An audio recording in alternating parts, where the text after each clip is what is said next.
One of the biggest decisions I had to actually make was moving out of home, away from family. Yeah, how did that make you feel? Uncertain. It was a leap of faith that I had to make, and I'll never regret it. That I think that no matter whatever problems you're going through, as long as there's love and there's patience there and time, you'll feel welcome. And I think that's what happens. It makes you feel unique and special. And as humans, that's all we really want anyway. At the end of the day, is just to be cared for.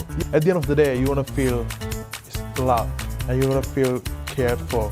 And I think that's truly what matters at the end of the day, I feel like. Society today has taken us so far away from that we've disconnected from one another.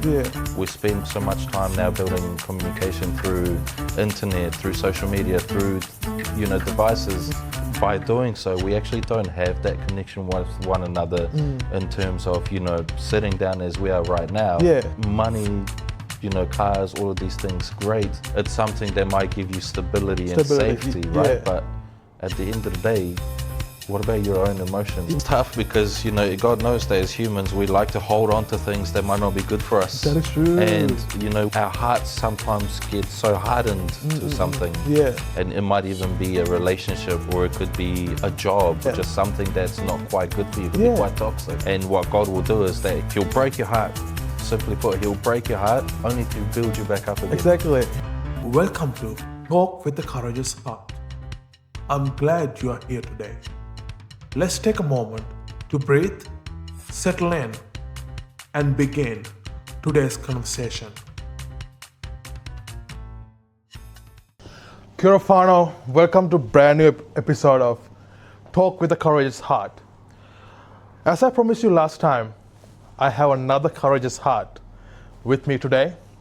I would like to do an introduction for this person. I don't know this person for a long time, but I know this person for about 4 years. Whenever we had a conversation, I always thought he's full of knowledge. He's very smart. And sometimes it can be intimidating, but whenever I have a conversation with him, I never felt that. He's a very humble person. Whenever you need his opinion, he'll give you straight away, straight up. And I think I really appreciate that from him. It was good to always talk to him and pick his brain and to get his opinion. And you will get to know him more as we go through this journey. So without further ado, I would like to invite Ian. Come on in, brother. Hey. Good to see you. Good to see you. Take a seat. How are you, man? Good, thank you. How are you? I'm good. Thank you for coming. This is a beautiful place, by the way. Thank you so much. I do really appreciate you saying that. No. I think I've known you. So, okay, I just want to really quickly say that I known you from my friend Ina, which I had the privilege to interview last time. You are her fiance. You guys are engaged. And congratulations for that, by the way. Heading to marriage. Yep. And I'm very excited. So, before I go anywhere, I want to ask you, I kind of know who you are, but for the people who is watching, don't really know who you are. So if I ask you, who are you? Can you give me a brief answer? Who are you? Yeah, great question. I think that's something that's ever evolving, really. Who am I? I was born of European parents. Okay. And then I've been in New Zealand now for about 24 years. And wow. Coming here really without really understanding my first identity as a Romanian and half German. And then all of a sudden I'm now in a whole different environment and a whole different society and culture. And as I've grown up as a kid here, I've now taken on a whole different identity and having to learn a different language. And I think when you ask who am I, I'm a mixture of everything, really. Wow, I really like that answer. So, moving to first question, can you tell me about a time you had to make a tough decision for your future? Choosing growth, trusting God, or stepping into the unknown. Was it a hard choice to make? Yep, I've got a good one for you. 5 years ago, my dad passed away. I'm sorry to hear that. Thank you for that. And after he passed away, I had a lot of decisions to make in terms of growing up. I used to rely on him for a lot of things. If I got into trouble, I knew he would be able to get me out of it. If I had to make decisions in terms of financials or stuff like that, he would be able to, give me some advice. But I think the one thing that happened was that pretty much overnight, I realized that I had to rely on myself. Wow. And in having to rely on myself, I had to make decisions as to, okay, where to next? I don't really have any plans for the future. I don't really have any goals. Yeah. What do I want from life? I can't rely on somebody else to make those decisions for me. Yeah. And then I guess with the help of my partner as well, it at the grace of God, it really helped to kind of give me a direction. And that didn't come with only just the good times, but I think in the frustrations and the mistakes that I've made since then, it's really helped to build the character that I have now. Wow. And one of the biggest decisions I had to actually make was moving out of home, away from family. Yeah. How did that make you feel? Uncertain. It was a leap of faith that I had to make, and I'll never regret it. I'll never look back and be like, I should have done things differently. Definitely, yeah. But I'll definitely feel like that was one of the biggest decisions I had to make, is step into the unknown. Yeah. And not knowing what is going to come next. And you have to have a sense of hope and trust. And to do that, to take that step to the unknown, it takes courage. Yeah, correct. Because you don't know what your future holds at that time. You don't know what you're going to do. Thank you for sharing that. And also, you talk about your dad. It sounds like you used to rely on your dad a lot. And it sounds like your dad was your comfort zone. Yep. And you felt so vulnerable when he passed because it was an uncertainty and because you don't know what's going to happen. Thank you for sharing that. No worries. I do appreciate that. Moving on to second question. When life felt uncertain, what helped you stay grounded in your faith? Prayer, patience, waiting on God, or learning on wise people around you? What helped you hold on to that? Ooh, great question. A mixture of everything, all of the above really. Knowing that God's always there. Yeah. Knowing that even through the darkness really, you've always got someone to show you that light at the end of the tunnel. But at the same time, you can't take the credit away from the people that have been there in those journeys with you as well and have imparted knowledge and wisdom. And, the greatest thing that as a human that you can give somebody else is time and love. Yeah, that's true. And with that, I think that no matter whatever problems you're going through, as long as there's love and there's patience there and time, you'll feel welcome.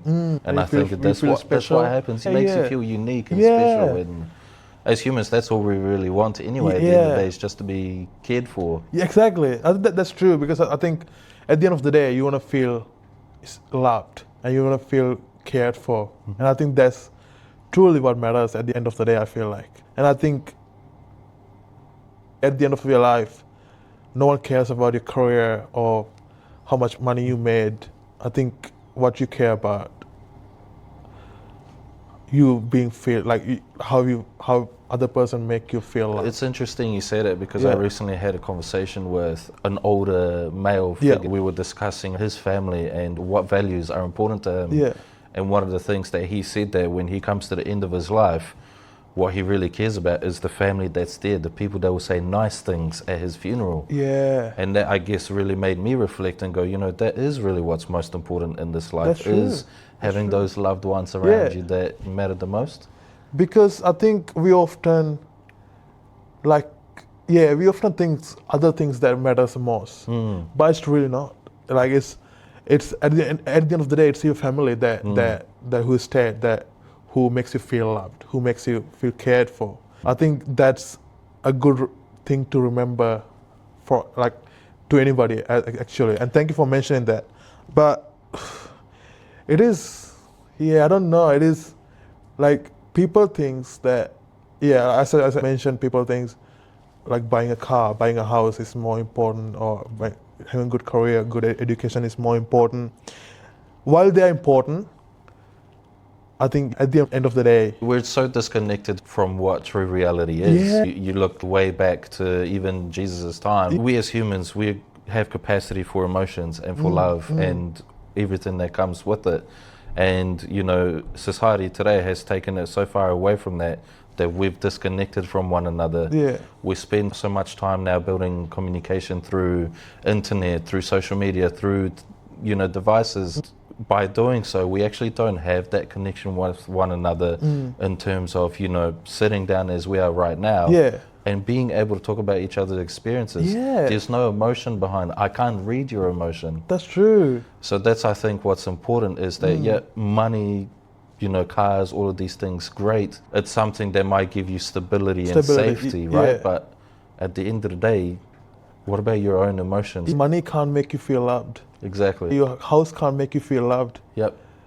It's the people around you. It gives you security and it gives you a nice home Yeah. to put your loved ones in. There, but It doesn't it's take not. the place of your No, loved ones. that's And true. that's the thing, yeah.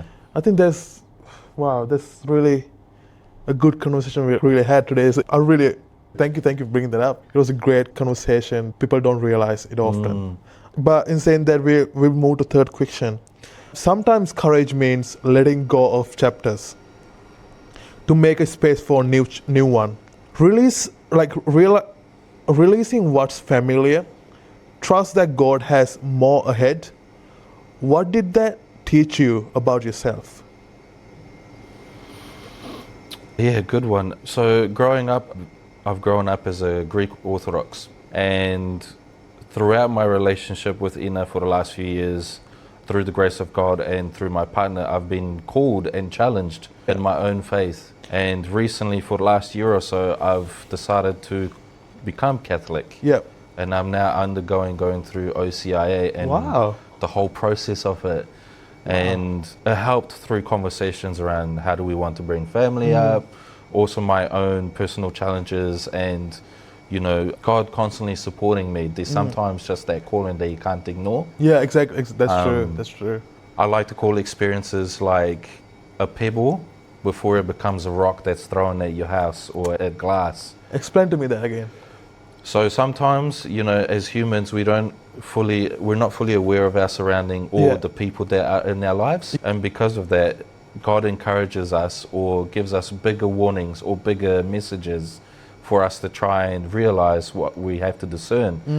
So God might put somebody in my path and we have a conversation about perhaps marriage counseling. Yeah. And that's for me to try and discern, well, what's the lesson in this? And if I'm ignoring it or if I might not pick up on it, then God will throw a bigger pebble or a bigger stone. Oh, that's true, actually. And that happens in the positives and also happens in the negatives. If I'm going down a pathway, for example, that I know might not be constructive for me, God will send warnings before He gives you the big rock. That's true. That's true. And then you really realize through misfortunes or, God forbid, through punishment.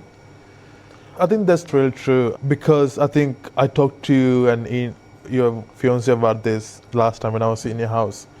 There were times that I thought about this situation that I felt, okay, I think this is the time to leave this situation. I think God showed me this is the wrong path. I didn't have balls to leave that situation because I was too invested. I just thought maybe I know better. And I think God humbled me right away, saying I think God knows better. God has future plans. And sometimes we just don't get what God trying to tell us. We're just trying to ignore it. But at the end of the day, God sent us big ones. He does. And it's tough because, you know, God knows that as humans, we like to hold on to things that might not be good for us. That is true. And, you know, our hearts sometimes get so hardened to something. Yeah. And it might even be a relationship, or it could be a job, or just something that's not quite good for you. It could be quite toxic. And what God will do is that He'll break your heart. Simply put, He'll break your heart only to build you back up again. Exactly. He'll break you to raise you. Yep. Yeah. That's For His glory. Exactly. Wow. Thank you for sharing that. And like I remember when I was in mission team, my friend Josh and your fiance and we had really good conversations. And I like now I'm talking to you right now, and I'm just feeling I miss that time that we used to have great conversations, but I I didn't really put anything in. It was you and Josh all the time. Yeah. But I was always enjoying listening to you guys. But like, man, I'm so glad that you're here. That I'm just having this conversation. Before I go to the next question, I just wanna thank the cafe owners for letting me borrow this place, beautiful place. And this is one of the coziest places I've been to. And if you're in Christchurch, give this guy a try. Just right next to the new stadium in Christchurch, they call Pettah Street Café and Dine. So if you're ever in Christchurch, give them a try. So the fourth question is, as you prepare for the marriage, what does courage look like to you in a relationship, especially as a future husband? Leading with faith, being present, learning to communicate through love. How do you keep that going? That's a great question. The easiest way to answer that is a conversation I had recently with my pre-Cana facilitators. Let's just explain what pre-Cana is. Preparation for marriage. Okay. So Some may think of it as counseling, others see it as just fine-tuning the relationship before you pretty much say I do. But one of the greatest things that I have taken away from it is, as a man, we die to ourselves every day in our relationships. And in doing so, that means that we have to let go of the bad habits, bring in the new. So do you mean as a man we have to die or we die? Can you think of it as how Christ gave himself up for the church. Is in the same way the man also does the same in his relationship to his woman. Wow, okay. To his bride. Yes. And so that sometimes we think of it as it just means that I have to protect her or I have to support her. But we also have to think of it as what Christ really meant. And that means that are you willing to die for that person? And that's a tough thing to have to question yourself. Yeah. And an answer that, you might be confronted with. Yeah. But it's important because you are giving your whole life to that person. And with it comes your flaws and your imperfections. And in this journey towards marriage, the one thing that I always have to think about is, what is the baggage that I'm bringing into that marriage? How heavy is it? Who's carrying it? Am I the only one carrying it? Am I putting it on her shoulders? Yeah. Wow. You're constantly having to challenge yourself. And like you also need to have that hard conversations. Yes. Yeah. Wow. And realize that when you're actually not sowing seeds in the relationship, realizing when you're actually not being supportive, trying to communicate is so important. For anyone, I would recommend work on communication. That's the number one thing you have to do. I feel like I always thought myself that I think I lack that side. Like I'm always open to improve. But I always like, I don't know if I'm really lack, but maybe I'm just very insecure about my communication whenever I'm in a relationship or like friendship or whatever. I think that's something I'm very insecure about and like really eager to improve myself. Yeah, thank you. Thank you for that answer. The last question is, when you look at the man you are today, compared to who you used to be, what growth are you most grateful for? Maturity, discipline, grace, or learning to love better? Was it a long journey for you? It's a never-ending journey. Yeah, that's true. It's a long journey, but it's never-ending. When I look at growth, I always tend to look back at the boy I was and the boy that I'm still now. Because that little boy, it never goes away. It's still inside of you. And as an adult, one of the key things is that once you become 18, or in other countries you become 21, you're technically an adult. But in terms of maturity and in terms of emotions and experiences, where does that all of a sudden change from boy to adult? That boy is always there. And it's all about how do you look after him? How do you listen to his concerns? What makes him feel safe? And for me, my biggest growth is listening to him. To the boy. How can that work? Like, it's constantly reflecting on yourself and thinking back to if this was 10-year-old me, what would be the things that would be concerning him, or what are some of the things that he might say he's not quite sure of? What does he love?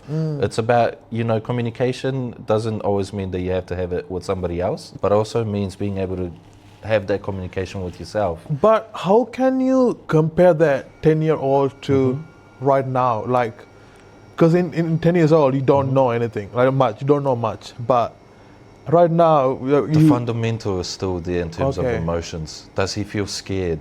If he's so, what is he scared of? Is he feeling loved? Is he cared for? Is he feeling affection? If he's sad, why is he sad? Experiences change, but emotions don't. They stay the same. Yeah.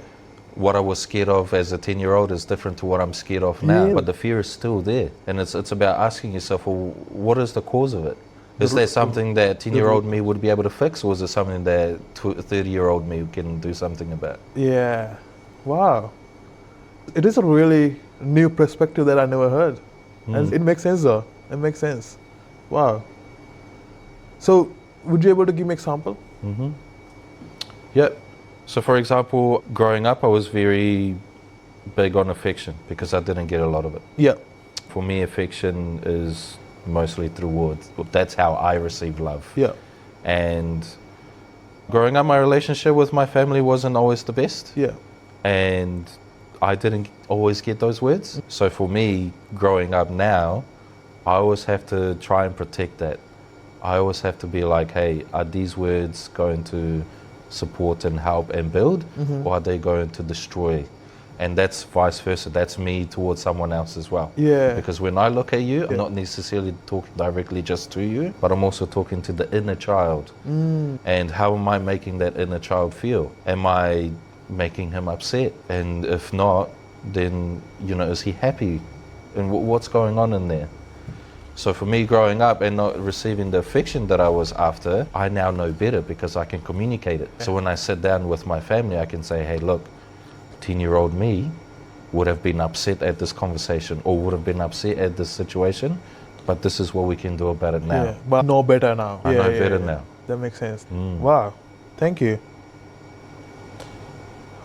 What a good perspective to learn, because I never ever heard that side of you or from anybody. And that makes sense, to be honest. That makes sense. Thank you for that. And now, I think we talked about 5 questions, and now I will give you, if you don't have to, but usually after 5 questions, I'll let you ask me a question if you do have one question. It's just optional, you don't have to ask me, but do you have any question for me? Yeah, I think it might be a bit of a challenging one. So since I talked about the inner child, if you were to look at the inner you, what do you think that inner child is asking of you? It is a very hard question because I never thought to ask my inner child. So it is a very hard question because I used to talk to my future self. I don't know right now at this situation if I talk to my inner child.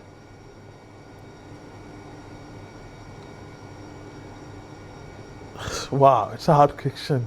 But it's a good question though. Good one to reflect on. It's something I think that we need to do more of. Because sometimes you look at elderly people, you look at older population, and you ask yourself, why do they seem like they're 12 years old or 15 years old in terms of energy and just emotion? And it's because that inner child is the one that's coming to the surface because they're feeding that child, they're happy. Wow. I don't know.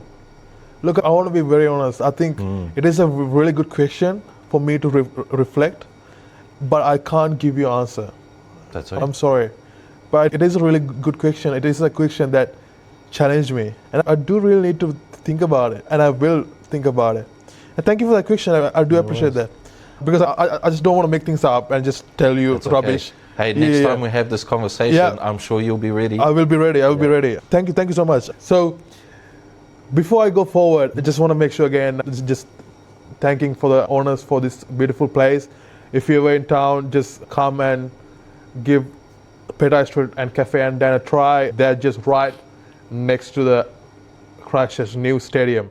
So This is a question that I ask all the guests what's one sentence you would say to someone who feels like giving up right now? Ooh. Interesting. Life happens for you, not to you. Wow. Say it again. Life happens for you, not to you. Not to you. And I said it is one sentence, but I'm just going to ask you. Mm-hmm. How can we apply that to the life? Whatever we're going through. We ask too much of why me. Yeah. And not what can I get from this experience. What is it teaching me? Wow. How is it helping me grow? Yeah, we forget about the positive side of it. We focus on more negative side of that Yep. part. And look, it's not always a bad thing to focus on the negatives because that is also part of our emotional palette. I think when we suppress the negative emotions, that's when we bottle it up and it tends to blow up. Yeah. What is important is that we do acknowledge it, but then is how do we work with it? Yeah. How do we channel that? How do we turn that into something positive? Wow. And realize that, life is much bigger than that one moment. Thank you so much. And Thanks for having me. Bro, I'm very happy to have you here. I think I really had a great time. Did you have a good time? Yes, Okay, definitely. that's good. I think I had a great time with your fiance as well. And I'm very and thank you for saying yes. And I do thank you for saying yes and helping me out. Look, you're also helping me out and doing so. And I do appreciate you coming here and sharing your knowledge and sharing your experience and being vulnerable. And it's not easy to share the whole world what you went through. And I do thank you a lot. Appreciate that being that way, being vulnerable. In saying that, thank you for tuning in. I'm gonna leave you with hope and promise I'll be back again with another courageous heart. Until then, be safe, be courageous. God bless you. God bless. Thank you. Thank you. That was good, bro. That was great. Good job. Thank you. Good stuff. This podcast is still growing, so every follow and share truly means a lot. Thank you for listening to Talk with a Courageous Heart.